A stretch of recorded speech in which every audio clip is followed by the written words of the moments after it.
In AD 362, the Roman Emperor Julian wrote a letter of complaint. Now, this letter of complaint was against the Christians at the time. Julian was often referred to as Julian the Apostate, and he was against Christianity. He wanted to see a revival of pagan worship in the Roman world. So he writes this letter to a pagan priest complaining about the Christians in the way they're being so generous and loving, and how they not only care for their own poor, but the poor that are outside of Christianity as well. And obviously this has an impact in the way that the church is being perceived and how it grows.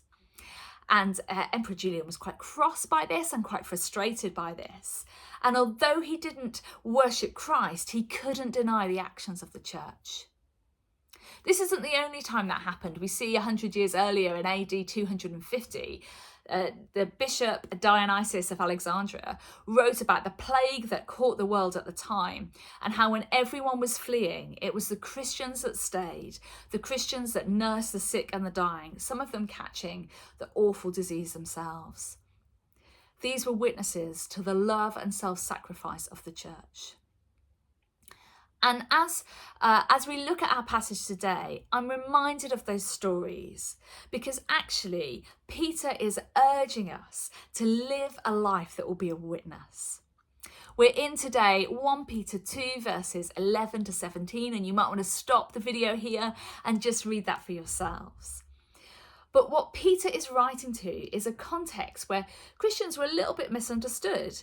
They were seen as maybe strange, or maybe they were seen as a threat or dangerous. And Peter doesn't say, well, it's okay, what you need to do is put everybody at ease, just tell them you're not what they perceive you to be, and you just need to defend who you are. He doesn't say that. He doesn't say to use clever talk. No, this is what he tells them. Live such good lives among the pagans that though they accuse you of doing wrong, they may see your good deeds and glorify God. Our witness flows from our godly lives.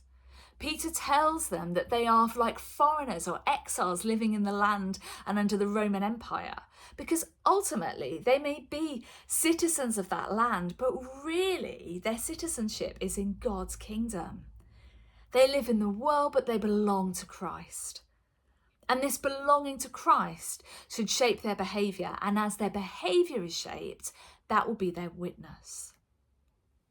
First, he says you need to kind of get your own house in order, and talks about their inward lives. He tells them to abstain from sinful desires, which wage war against your soul. We know this, don't we? That before our witness is public, it's private. We deal with stuff with God in our own lives privately, and then we can witness for him publicly. We all know those people who are full of peace and joy and love, and they're so infectious to be around because you feel like you're spending time with Jesus. And that is really powerful in our witness.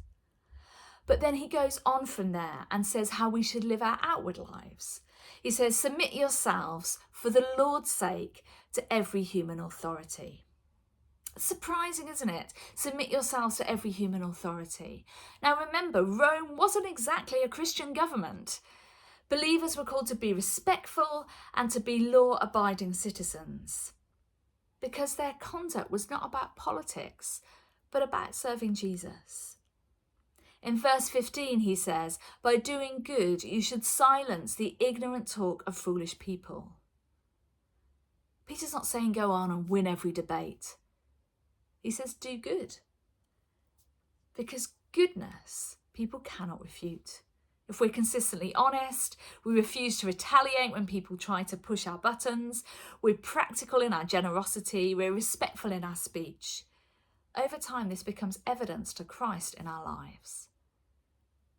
Peter gives us this beautiful view of how we should live. He says, show proper respect for everyone, love the family of believers, fear God, honour the emperor.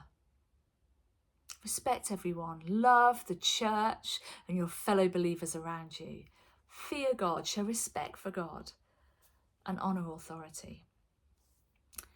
This is how the early Christians won people over in quite a hostile environment, not through dominance, but through distinct lives that they were living. And that's true for us today, isn't it? We might not have colleagues that read the Bible, but they will read our lives and how we live. We may not have neighbours and friends who attend church, but they will observe our conduct. Our families may question our belief, but they cannot ignore our consistency in how we live before God. The question is not only what do we believe, but also what kind of people does our belief produce? When we live godly lives, steady, humble, gracious, respectful, accusations against us lose their force. And sometimes, just like in the days of the Emperor Julian, even the critics are forced to admit there's something about these people that maybe it was frustrating, but is attractive and amazing in how they interact with one another and the world around them. So this week, may our lives be the kinds that makes Christ so visible in how we live and interact. Not loud, but faithful. Not defensive, but good, where goodness is seen through us. And through that goodness, may God receive glory in the way we worship him. Have a great week.